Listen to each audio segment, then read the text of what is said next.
Hello again, welcome back everyone. Liquor Hound here with you. Thank you for joining me once again for another spirit review video.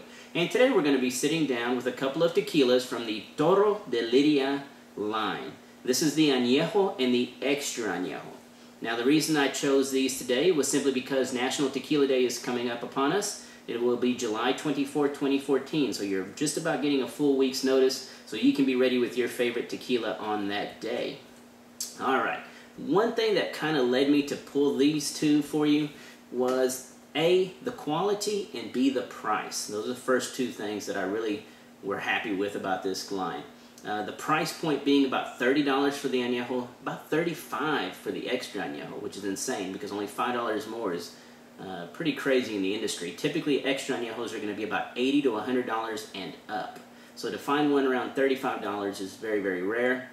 Another thing to note about them is that they're using 100% uncharred American white oak barrels in the maturation of their tequila. Typically, tequila producers are going to be using reused American barrels, so whether it be coming from a Tennessee whiskey or a bourbon, but they're going to be reusing those barrels. Nothing wrong with that. It's been the standard and the norm for a long, long time.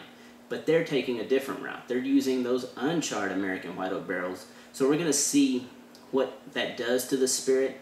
I do have a feeling that's playing into why they're using such aged tequilas in their blends, and we're about to talk about that, because the Añejo typically would be 1 to 3 years of age. This Añejo has tequilas in it ranging from about 1 year old all the way up to about 8 years of age. Now, okay, that gets a little complicated because typically after 3 years of age, it becomes known as an Extra Añejo. But see, they're doing a batch, so the majority of this tequila may be 2-year-old, but they're adding in some 5-year-old, some 6, 8-year-old tequilas in with it, but they can't classify it as Extra Añejo because it is not all over 3 years of age. So that's how they're getting away with having those type of older tequilas in and still classifying it as Añejo. Extra Añejo goes well beyond that, talking 5-year-old all the way up to 12-year-old in this blend.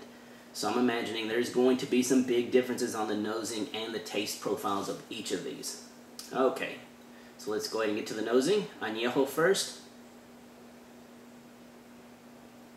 Has a great nose for a tequila. It's very, very floral, fresh agave, lots of vanilla, a little touch of caramel in here as well. Fair amount of spice, some mint. Red fruits, I'm feeling more like raspberries. There is a little bit of oak influence in here that you're getting on the nose, but nothing that takes away from all those other aromatics. Fairly vegetal as well. There's this really green undertone, almost very earthy. Really, really nice overall. Very complex on the nose for a $30 Añejo. Extra Añejo.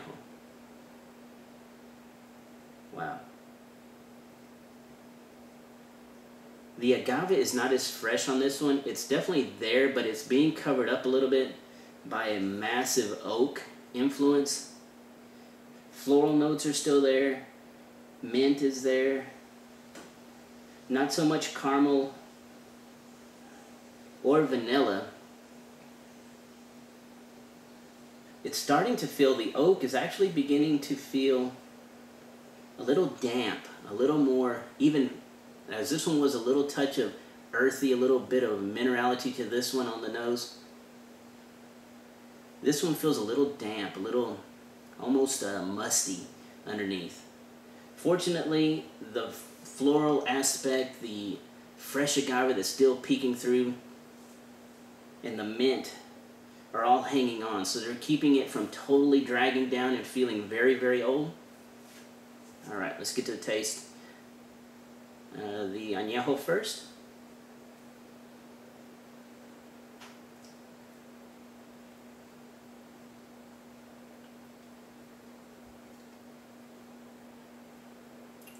Mouthfeel, really, really nice. It's not exactly oily, but it's right down the middle of the road, not too thin, so that's really nice. I'm still transitioning. When you first taste it, the first thing you're going to get is that real fresh agave, the mint coming on.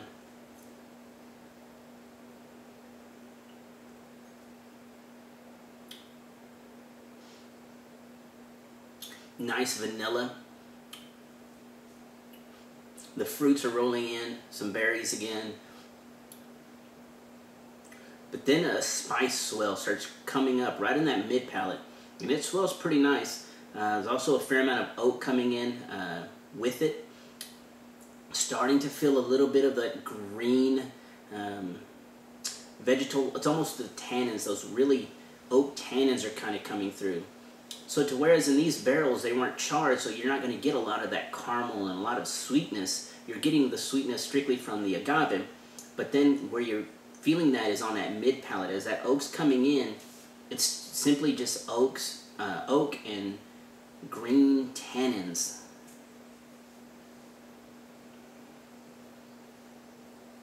Fortunately, it's not bad because the front notes are really, really strong, really big, kind of flow through, that oak coming in, that spice swell coming in, blends in, and they all linger. But it's that oak. That's what's really driving into the finish. Dries it out just a touch, but not bad at all, especially for $30.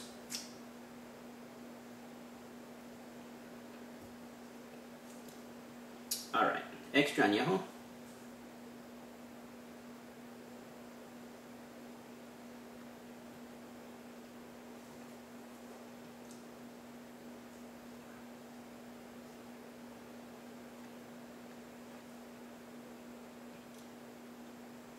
Much softer.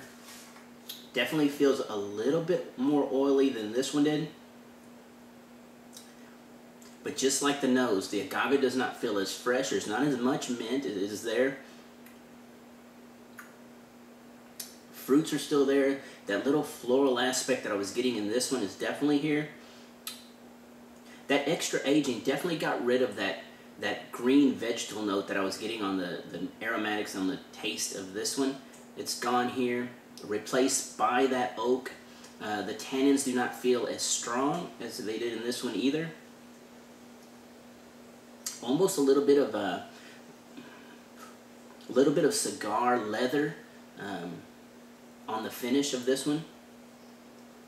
Really nice for a $35 extra añejo, I must say. Matter of fact, both of these are tremendous. If you're just a typical traditional añejo person that enjoys añejos, go this route. It definitely feels fresh, almost as clean and light as a reposado, but much more complex than your typical reposados. But if you really like old bourbons, let's say aged spirits, this extra añejo is going to be right up your alley. So again, I hope you enjoyed this video review. Everybody have a great evening and cheers.